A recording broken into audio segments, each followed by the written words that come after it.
Un R2-D2 qui impressionne les petits et qui est la réplique exacte de celui des Star Wars. N'en déplaise à Dark Vador, la société R2 Builders a réussi à construire ce droïde d'après des plans officiels. Et même avec ces documents, ça a pris du temps. Si on veut avoir quelque chose de fonctionnel, on va dire 1 an et demi, 2 ans. Mais après, c'est toujours, c'est une passion, donc c'est sur notre temps libre. Sachant qu'on a aussi une femme, des enfants, il faut aussi avoir du temps à y consacrer. Un peu plus loin, ce sont les flippers qui ont la cote. Ils appartiennent tous à un collectionneur qui doit faire un minimum de maintenance sur ce modèle de 1984.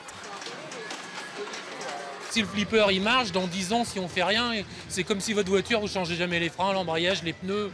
Au bout d'un moment, elle va être moins sympa à conduire. Bah là, c'est pareil. La Gruchet Geek Convention, c'est une plongée dans l'univers du jeu. Des jeux vidéo actuels, mais aussi des tout premiers comme le Pong et sa manette de jeu à l'ancienne. Séquence nostalgie pour les parents et pour ce couple, fan de jeux d'arcade. Il y avait du level et il fallait se prendre la tête pour les finir. Bon, puis après, c'était aussi l'argent qui... Parce qu'il fallait mettre une pièce à chaque fois aussi. Pour cette 3e édition, c'est Brigitte Lecordier qui était l'invitée d'honneur. Le nom ne vous dit peut-être rien, mais sa voix... Nuage magique!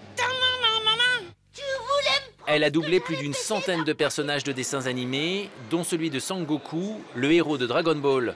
L'engouement à son égard, elle le trouve magique, comme le nuage. C'est un dessin animé qui est incroyable, qui a fédéré tellement de générations, les grands, et puis qu'on grandit avec nous. Maintenant, leurs enfants viennent, les ados, les petits.